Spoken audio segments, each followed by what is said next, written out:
By 20 May, the second phase of the Red Spring Offensive has been thrown back along the entire front, with the last gap closed on the eastern front near Hangyi by 24 May. The UN counterattack is launched immediately, driving the communists in full retreat.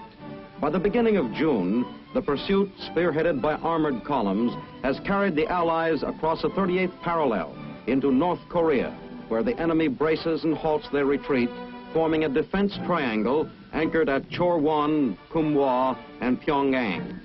By 15 June, UN forces crack the heavy red defenses in their so-called Iron Triangle, taking Kumhwa and Chorwon and advancing north to Pyongyang.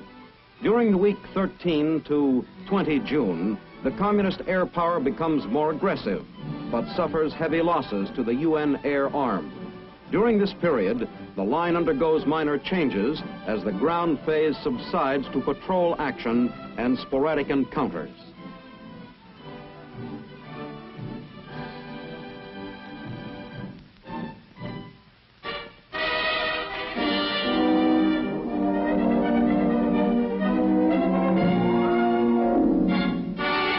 Allied units push northward along the entire front as the tide of battle changes decisively in Korea. A tank infantry force takes up the pursuit of the exhausted Reds, who bogged down in the second stage of their unsuccessful spring drive. The enemy, who has suffered huge losses in men and materiel, is retreating toward North Korean mountain strongholds. Withdrawing along a front of more than 100 miles, Red units find themselves under constant attack from the well-organized UN troops. Enemy lines of supply and communication are placed under continuous aerial and artillery bombardment.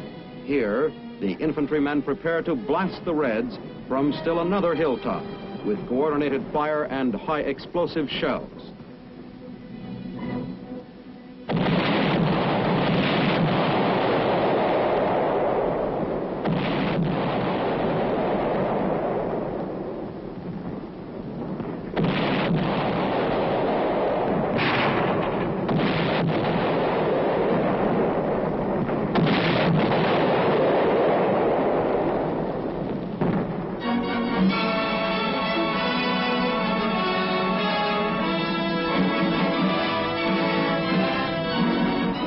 F-51s, in close support of the infantrymen, smash an enemy-held hill position.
Muddy roads hamper the UN ground forces as they continue their offensive. The rapidity of the UN advance has cut off many large Red units fleeing the attack from the south. Artillery crews must service their guns, bad weather or not.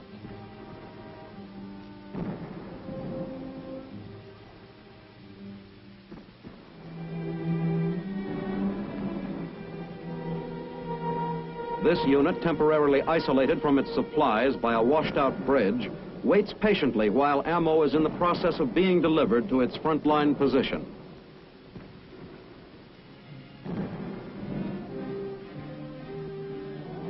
An airlift delivery of the artillery ammo has been decided on, and a break in the weather allows this resupply by air. Once considered an emergency measure, this method is now a routine logistical operation. The cargo planes, which have been dubbed by the soldiers as flying A-frames, come over in the drop zone, releasing more and more of the vitally needed ammunition. The delays caused by the strong torrential rains allow a great number of the retreating communist forces to escape north. But with their ammunition stores being constantly replenished, regardless of poor weather, UN artillery continues its heavy pounding of the enemy. The UN offensive is slowed temporarily, but continues moving into North Korea.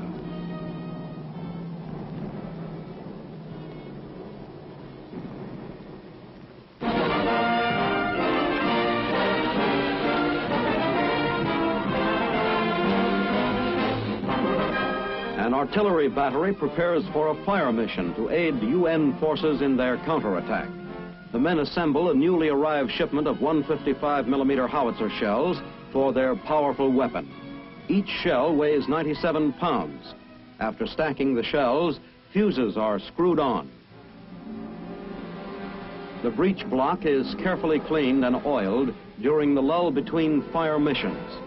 This outfit has fired over 130,000 rounds in support of infantry, expending over 6,240 tons of shells. Here, the artillerymen adjust the equilibrator springs to balance the muzzle. Acting as a team, the men move swiftly to load the pieces. Last-second fire adjustments are completed, and the big guns go into action.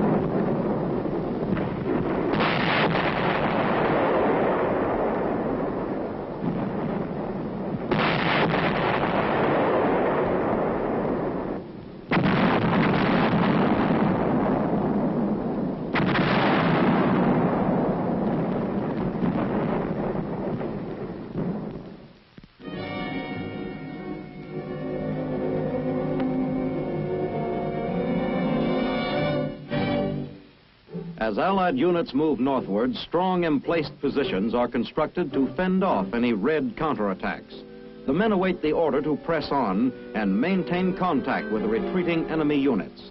The UN forces swiftly adapt themselves to the hilly Korean terrain.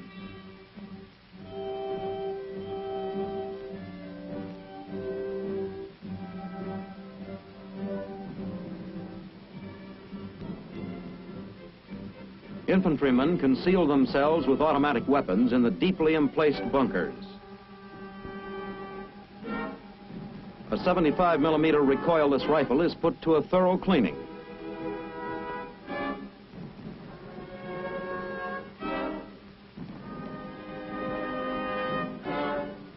Lieutenant General Frank Milburn visits front areas, getting a first-hand view of the pursuit of the fleeing Reds.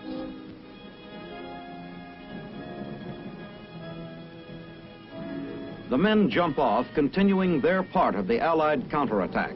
UN infantrymen, well armed and well supplied, are capturing large hauls of enemy prisoners for the first time in the Korean War. During this period, enemy prisoners numbered 10,000, more than 3 times as many as have surrendered since Red China's intervention. The enemy gives up rapidly the terrain it cost him so much to capture.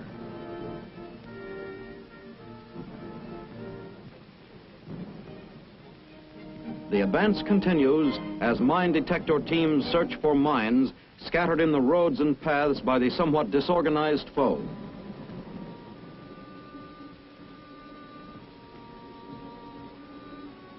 Out of curiosity, one soldier glances at a Red surrender pamphlet purporting to contain pleas of captured UN soldiers.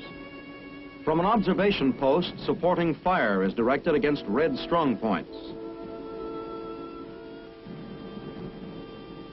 Mortars are set up and zeroed in.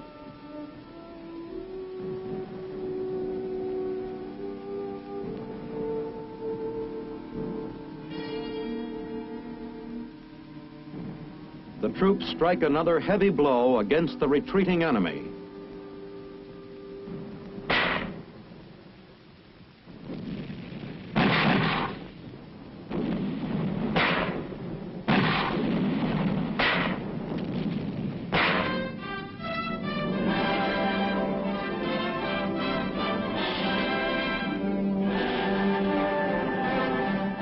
An air-ground liaison team directs an F-51 strike as the Allies continue to move forward.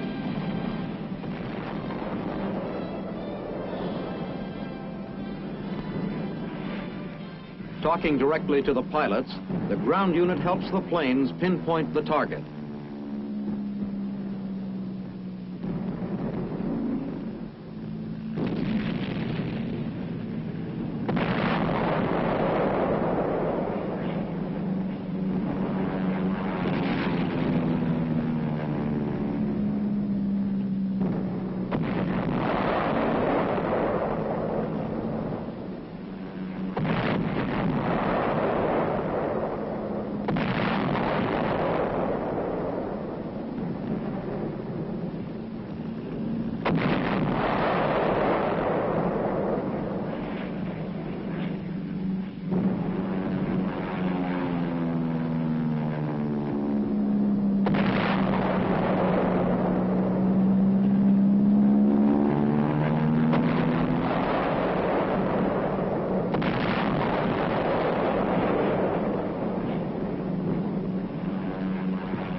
Smoke rises from the burning target as the Air Force helps smash the Reds in North Korea.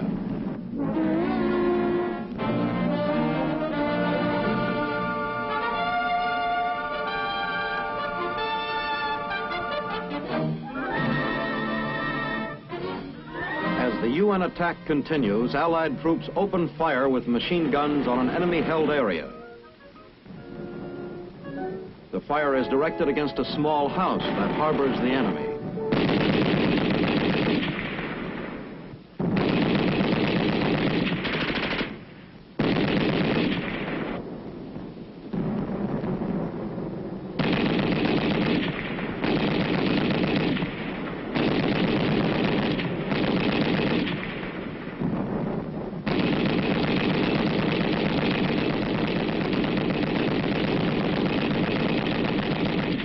Communist prisoners are taken as the troops move down into the valley.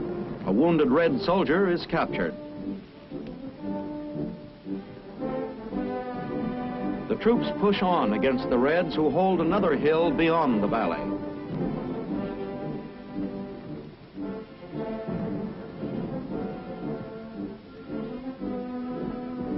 A powerful hail of steel is thrown into the enemy hill positions by quadruple-mounted 50 caliber machine guns.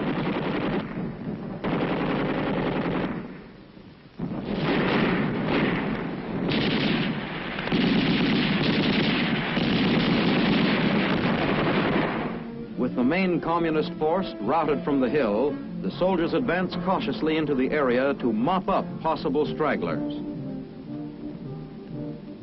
The men pause in their pursuit to have hot chow brought up to them in Marmite cans. The attack continues as the troops drive the last of the Red force out of the area.